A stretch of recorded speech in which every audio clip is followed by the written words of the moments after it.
Hello, welcome to Now Tell Us. I'm your host, Anthony Moirore. At Now Tell Us, we have guests come and tell us stories. We have guests come and educate us on a subject. And we come and we talk and you listen. Not actually we. I also like listening very much. Now, today, there is someone who has a lot to say. Someone who's been to many countries than you have ever thought about, who has seen many things and heard many sounds. And when you hear many sounds, you end up producing sound. So she's a musician, she's a writer, and she's done so much work that I can't imagine. I just can't imagine. And I won't take much time because I will be taking a lot of the time that we should be spending with her, hearing from her. And the question that I have for you is, do you want to be a writer? This is the right person you should be listening to. So stay right here. But before we go there, I'd like to remind you, if you haven't seen past episodes, you can get them at nowtellus.com. This one also is going to be there at nowtellus.com, and future episodes will be there. So if you would like to follow us, we'll be glad. And always remember to give us feedback. We really appreciate your feedback. So go to nowtellus.com. Not now. Now stay here. Stay here. After that, you can always go there. And now, without spending one more second, we are going together to meet our guest today, who is known as Alice McVeigh. Let's go.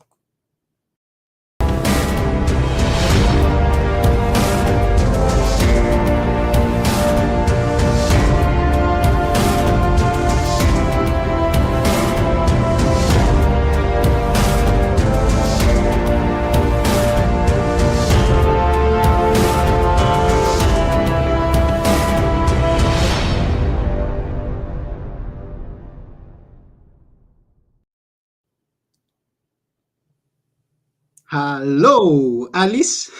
Hello, Anthony. What a pleasure to meet you. Thank you so much for asking. Yeah, it's a pleasure to meet you here. Thank you very much for coming. We really appreciate. My pleasure.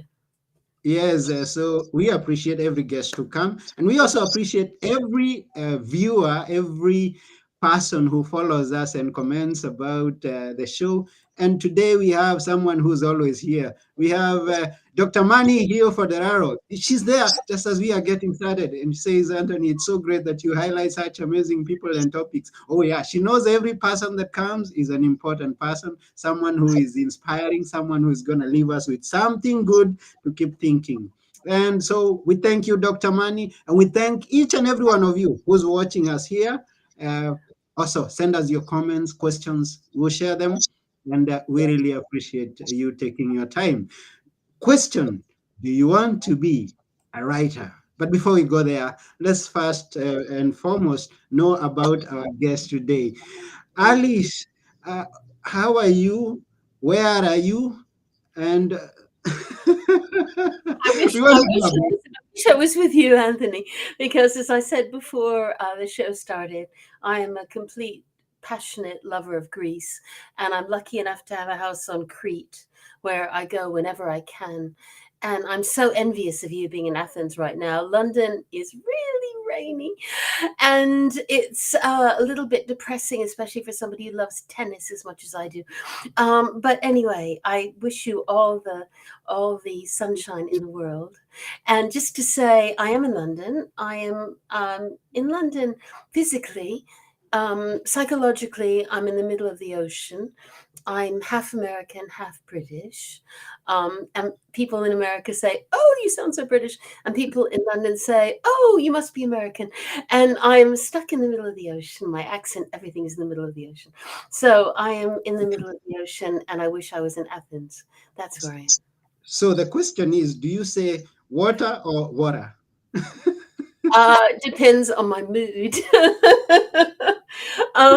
But I tend to try to fit in more with where I am. So if I'm in America, I might say water, and if I'm in Britain, I tend to say water. So Water. It's not even water. really, I say water. Where I come from, I say, give me water.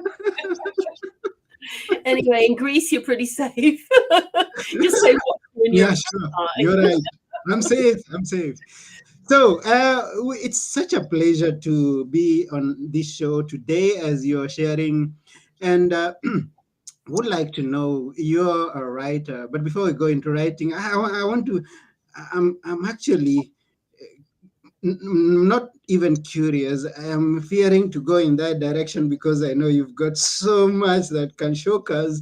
So let's first and foremost know about your sweet sound, your sweet voice, and your good hands at music. Tell us about that. I grew up in the Far East, and I loved it. I was born in Korea, and then I lived in Thailand and Bangkok and Singapore and Burma. And I'd like to say I was deprived, but I wasn't. And US embassies were pretty great in those days. We had servants, we had tennis courts, we didn't know we were born, we were so lucky. But anyway, I reality hit when I was 13, and my father gave up the State Department and joined Defense Intelligence. And suddenly I went from the international school in Burma, Myanmar, to American intermediate school. And I had 6 people in my 6th grade class and 400 people in my 7th grade class. And I thought I was going to die. I was also very much teased because all I ever did was read books. And I didn't fit in at all. I was really Mhm, unhappy. So there was one wonderful thing, Anthony, that happened mhm, was I had always wanted to play the cello, and I was allowed to play the cello. There were cellos in America. There weren't any cellos in Burma. Well, there mhm, are now, I'm sure. Well, maybe there aren't. I don't know. I haven't been mhm, there for decades, but there weren't any then.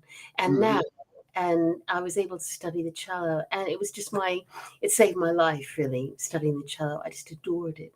The cello, from the moment I laid my hands on a cello, there's one right behind me. Oh, you can't see it.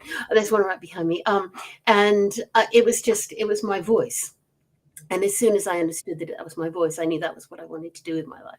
mhm, Interesting thing was, it probably was slightly a false path, but anyway, I did take up the cello, and even though people said I was too late to become a professional, I still became a professional.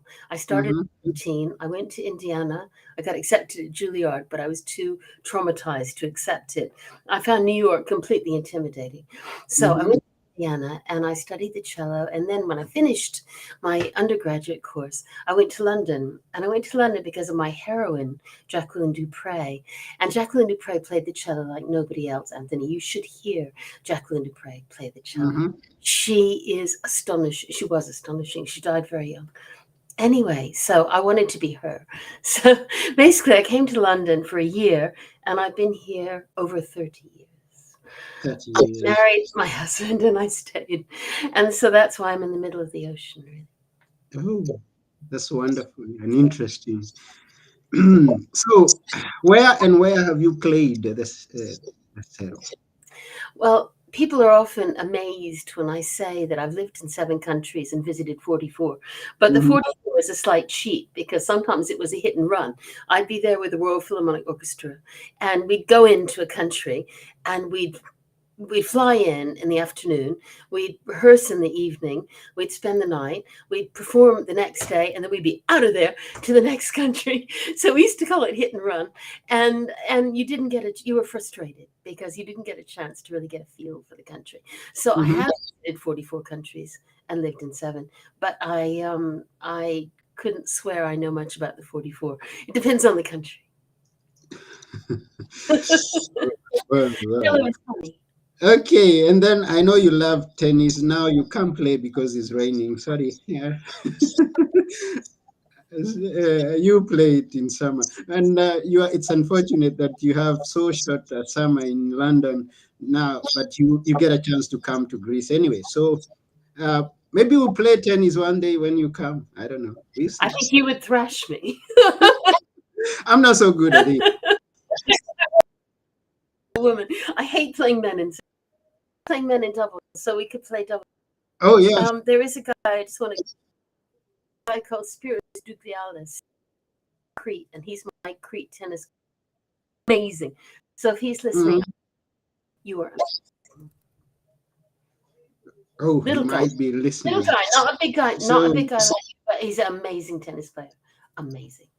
Oh, okay.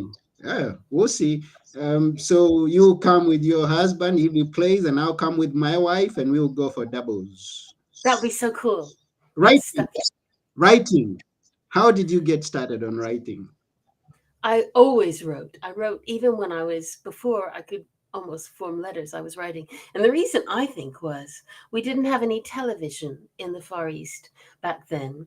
In Singapore, in Burma, in Thailand, there was no television. We had nothing to do but read. And so my sister and I read books, and I started writing really bad poetry when I was about 5. The poetry was awful. And my first novel was also awful. I wrote it when I was 13.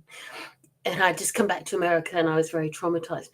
But anyway, I still wrote it, and I still got it, and it's really bad. It's so embarrassing to read it. But the thing is, we were a very literary family, because my father, in addition to being a diplomat, was also a biographer. He wrote biography for W.W. Norton, and my mother was professional editor. So books were everything in our family, really. And I was breaking away from the trend, the family trend, by loving music so much. So was my sister, who's a violist. So both of us kind of fought against the family tradition. But I think that was partly because we didn't want to compete with our parents, and partly because my parents aren't really fiction lovers. They always say, "Oh, do you have to write novels? Why don't you just write biography instead?" And I'm a fiction writer. I'm a storyteller. And for me, that was kind of death on wheels. So basically, I've always written ever since I was born. And it's always been what I do. So when I was in my 30s, and I was doing pretty well on the cello, but not as well as I thought I should have done, I was playing in London orchestras, and I got fed up with conductors telling me what to do, because conductors, they have a habit of telling you what to do. They tell you have to do it. Anyway, so I thought, I've had enough of being told what to do. I'm going to go back and get my best novel, which I'd written in my 20s, and I'm going to send it out to a bunch of agents and see what happens. And I did. And to my absolute amazement, one of the top agents in London accepted me. And within 2 months, I had a contract from Orion, which is a top 5 publisher, for 3 novels. So I was unbelievably lucky in my 30s. And I shouldn't have screwed up. I did. The first 2 novels went really well. The third novel, I was so depressed because I wanted to have a child, and I couldn't. We were going through IVF at the time, that I didn't really finish it. And I got fired by my publisher, which does happen. But it took me a long time to recover from that. In recovery, 2 things happened. One, I got on the 7th go, the last go, because we promised ourselves we weren't going to waste any more thousands on it. I got my daughter. Once I had my daughter, I didn't care anymore about the publisher. I just got my daughter. That's all I want. And the second thing was, I thought, to make money, because I still needed to make some money. My husband was successful, but I still needed to make some money. I went into ghostwriting, and that's another story. That was fascinating, because writing books for celebrities is a story in itself, but one I'm not completely allowed to tell, because you sign things saying you're not allowed to say who you wrote for. But anyway, so I did that, and I raised my daughter. And then when she went to Oxford, she's a very bright girl. She's in Peking now, Peking University in Beijing now. Then I came back to writing. Once she'd left the house, once I didn't feel she was my number one thing, I came back to writing. And that's why I've come back to it, is because I felt she doesn't need me anymore. She's amazing. She can do anything. So now I don't need to worry. Well, I am worried about her simply because of the riots in Beijing. But she's an amazing kid, and she won't get involved in all that. And anyway, so I came back to my own writing then. Wow. And how many books are under your name? Okay, the first 2 books were published by my major publisher, Orion, which is now part of Hachette. My third book, I wrote under my middle names, because I was told that my contemporary novel wouldn't appeal to people who like action adventure. And this was action adventure. It came to me in a dream. not really a dream. It was more of a meditation, really. It was a guided meditation. Anyway, this person came to me, an Australian, and it was 2094. Well, I decided it's 2094. I just knew it was in the future. Anyway, Mm, it's action adventure sci-fi, and I got it published by Unbound in the UK, and it did really mm, well. mhm, Um, and then after that, I thought I'd go back to my real name because I think Alice McVeigh, people who like contemporary fiction that I wrote with my Big Five publisher would still like Jane Austen-esque, classy mhm, historical fiction. So I've written 4 under my own name and 1 under my middle names, which is mhm. Spalding Taylor. And Taylor, I'm very proud of because my grandfather, General Maxwell D. Taylor, was chairman of the Joint Chiefs of Staff. And Okay. and I'm very proud of him because he was the head of the 101st Airborne when they came in and liberated Normandy on D-Day. So I'm very, very proud of my grandfather. So I Mm. was pleased to use his name, even though Taylor is a very common name, and my agent said not to. Unlike your last name, everybody can pronounce it, so that's one advantage. Yeah, it's easy to pronounce that. Don't Yeah, try mine. I always tell people, don't try mine. I mean, McVeigh It's is not. also It's not as it looks, and no, so no, don't try exactly. and wait. It's different. Now, when the first time that I heard Ghostwriter, I thought is do, do, do, do, do, do, do, do, do, do, do. That's hilarious. Yes. And then I came to realize that a ghostwriter is someone who writes books for other people. It Now, is. you've been doing that. How many books have you written for other people up to now, if you If, count? if you count novellas, it's over 150. So 150 memoirs or novels I've written for other people. And at that point, I got just too depressed because you put your finger on it, really. The word ghost is real. In other words, you're not yourself, Yeah. you're hidden, and you're not even allowed to be mentioned normally in any of that. So you're putting your heart and soul into a project that you love and believe in and immersing yourself in someone else's world. And that is an escape, and I do enjoy escape, and that's what music is for me in a way, is escape. But Mhm, there comes a point when you have to say to yourself, it isn't me. I'm hiding me. And I mhm, think that's what happened when my daughter went to go to university. I suddenly thought, I can be me again. I can mhm, stop being other people. And although I have rather a knack for being other people, apparently I can enter into most people's voice. I'm sort of chameleon-like in that way. So it's an unusual gift. It's a gift I'm no longer using. I still get mhm. people writing and say, "Will you please be my ghostwriter?" And I'm just going, "No," because I want to be me now. I'm not as young as I was.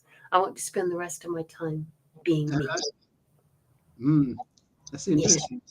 150 books written for other people. Quite interesting. Now, the question that we are asking our viewers and our listeners today is: do you want to be a writer? Now, let me ask you this question, Alice. Do you think anybody can be a writer? Just anybody? Me? What kind of a writer do you mean? I think anybody with a lot of self-discipline can become a good writer. Mm-hmm, But I think it takes a lot of courage to be a emotional writer, whether it's fiction or memoir. I think you can teach yourself to be a good nonfiction writer if you're dedicated and determined and gifted. But to take that leap, to actually be brave enough to put your emotions out there, your soul out there, that's hard. That takes a kind of insanity that I don't think most people have. I think it's somebody wrote, I forget who, but it was somebody famous. A few people become famous, the most desperate ones. And I string along with that point of view. I think, the sanest people I know go, why are you doing this to yourself? Why are you putting yourself out there? mm-hmm, And I admire these people hugely. But I'm not like that. I have always wanted to write. I think the cello, in many ways, was a diversion. It wasn't real for me because although I'm gifted at the cello, I'm not insanely gifted at the cello. I don't get the same reviews for my cello playing as I do for my writing. And I think I Mhm. was partly put off by my parents saying, writing is hard, you're brilliant at the cello. They were so proud of my cello playing. My father, bless him, he died last year.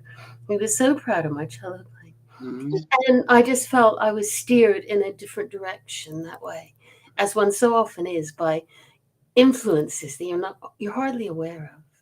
Parental Mm. influences, family influences, friends influences. And I think that if I listened harder to what I really was earlier and not allowed myself to be distracted, also by being very good at other people's voices, uh, then it would have been easier for me. But I Mm. feel also that I believe this very strongly. It's never too late. I mean, I thought when I came back to writing, and I was told by several agents, I'd take you on if you were younger. They were Mhm. ruthless about it, some of them. And I thought, well, I'm not bothered. I'm doing this for me. And that's what I'm doing it for. I'm doing it for me, and I've never been happier. So there you go. It's a funny old world, and I think writing is a funny profession. And people go at different stages. People come forth at different stages. I've got a friend who only got published, traditionally published, in her 70s. If your story is good enough, it can still happen, but you have to be really lucky. And I think that basically you have to weigh everything up and decide where your niche is. And the one advice I would give, you haven't asked me this, but everybody does. What piece that I would give advice to wannabe authors is Yeah. that don't be like me. Because what I did, I always followed my dream. And my dream when I was in my 30s was to write novels based on my life as an orchestral cellist. So I Mhm. wrote dramatic stories with lots of sex about being in a London orchestra. And then I thought, no, I have to write this sci-fi book. So I wrote the sci-fi book. And then I thought, no, I've got to write Jane Austen-esque fiction. Now, this confuses the market. What you really want to do is you want to pick a genre, whatever it is, doesn't matter what it is. Romance Mhm. is the most profitable, but I don't like romance. Anyway, never mind. But romance is the most profitable, I'm here to tell you. So choose one and stick to it. Don't be like me. Don't be like me. Ignore me. And instead, pick something and stick to it. I think that's the best advice I never got. Mm.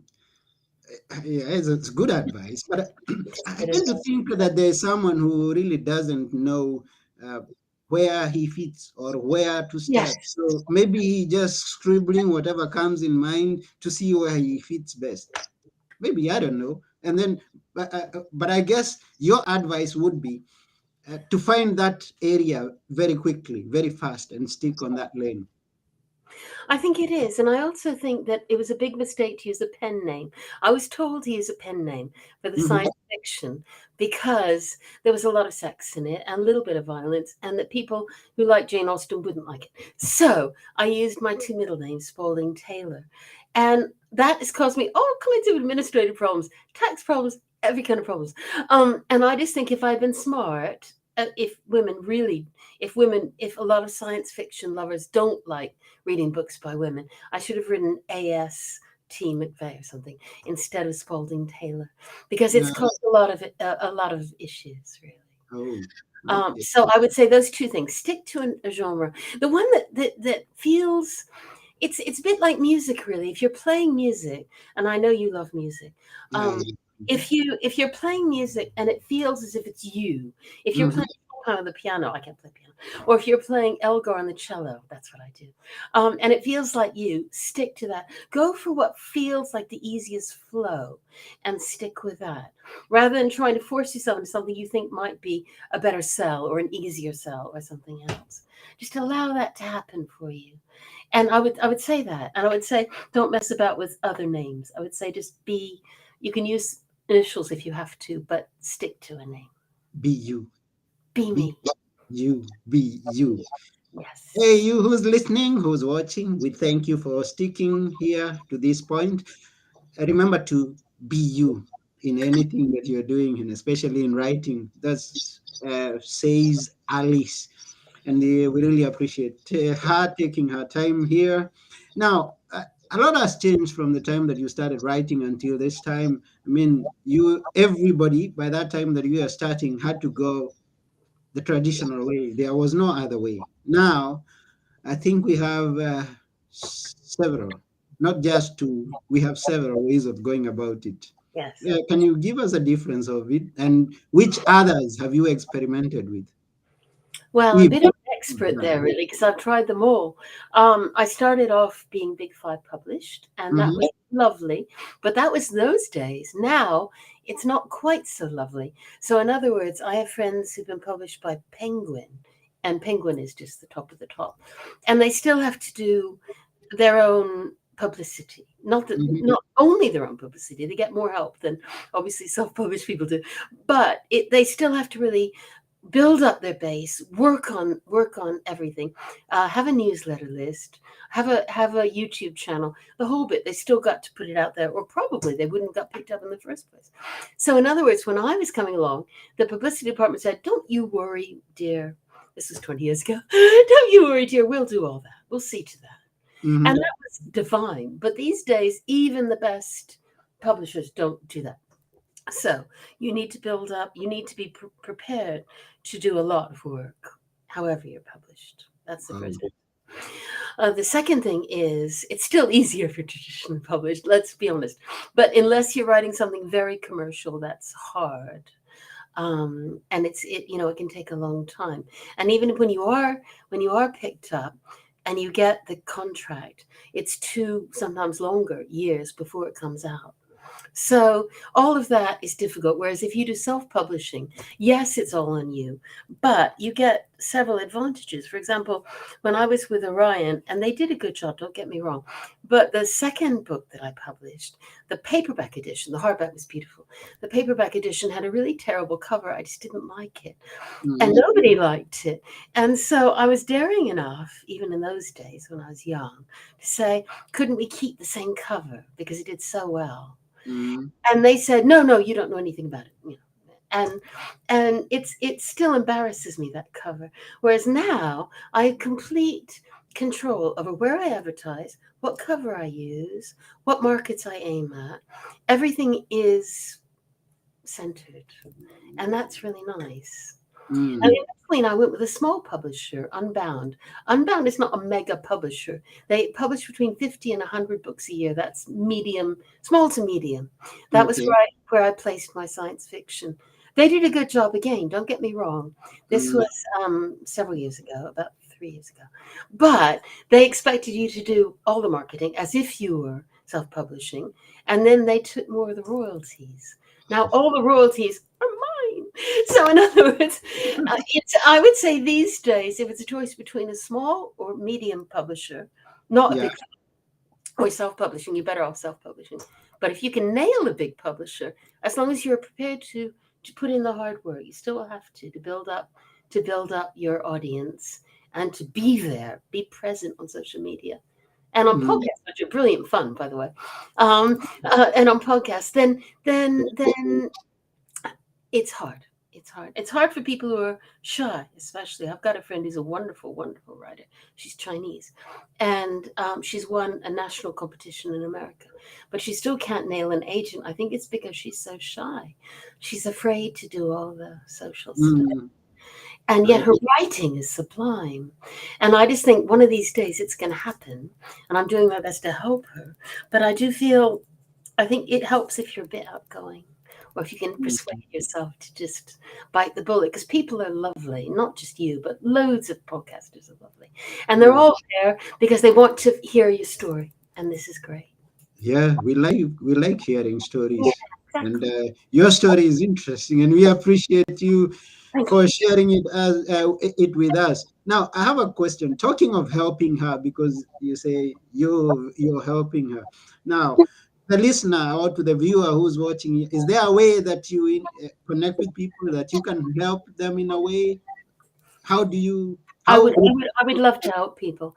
Yeah. I am on social media everywhere. Uh-huh. And I could do a link in this afterwards. I'm on Linktree, and I could give the link on every TikTok, Pinterest, everywhere. And yes, I'm always willing to help if I can. I Mm-hmm. really am. I think it's so hard, especially when you're young and you haven't kind of proved to anyone that you can write. I can look back and I've got these reviews and I've got these sales, and I can say on a bad day, I know I can do this. But it's so hard in the beginning to find that self belief.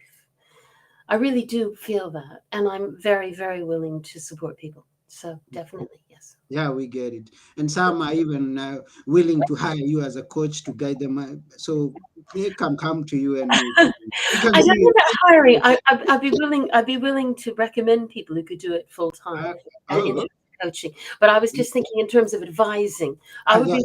I would be willing for nothing to look at manuscripts and advise. Oh, If that's somebody, very yeah, good of you. That's very good of you. because I felt so many people did that for me when I was struggling that I would Hmm. be willing to do that for other people. Yes. Wow, that's very kind of you. No, not at all. Wow, that's kind. So every person who's here, go connect with Alice McVeigh. And I think we are going to share your website. They can, if That'd they be don't find you on your social platforms, they can always come past there, cool. send you a message, or look for the handles from there. Yes, thank you. So, what is your website? My website is alicemcveigh.com. So as long as you spell McVeigh right, you're laughing. It's not McVay, it's McVeigh, which is weird, but there you go. It's my Wow, husband's fault. that's cool. So, everyone go to www.alicemcveigh.com and and she, connect. And connect. yeah, and Connect. connect with her. And she's willing to help you become a writer. Now, she's going to identify where you're going wrong and tell you how I to will go try. I will the try. right. She Yeah. can. And trying is better than just ignoring. It's better. Yeah. Yeah. So we really appreciate you. So people are going to connect with you and go and buy her books. Go and buy her books. Don't forget to buy her books. Oh yeah, that's her. Yeah. Oh yeah, it's good that we see some. I usually have them hanging around. No, thank you. That's really kind, and I really enjoyed meeting you. It was fantastic. So, Yeah, I've also enjoyed meeting give my you. love to Athens. Yeah, sure, definitely. And before you go, now tell us, we always like someone to leave us with a few words that we should always remember. Which are yours, Alice? It sounds boring. It sounds easy, but it's very hard. I'm just saying, don't give up. Never Don't give up. give up. Never give up. Those are such great words Thank you. coming from Alice. To you who's listening or watching, don't give up, never give up, and always quote Alice saying those words. She's been there, done that, and she's sharing everything. She has shared everything that, not everything. Go follow her to know much more because there's much more that we haven't said here. She's told us what our time allowed. So, Yeah. here we've come to the end of our show. And we thank you, the viewer. We thank you, Alice. And this has been your host, Anthony Mwerore. Together with Alice McVeigh, we are Yeah. saying bye for now. Bye for now. Bye.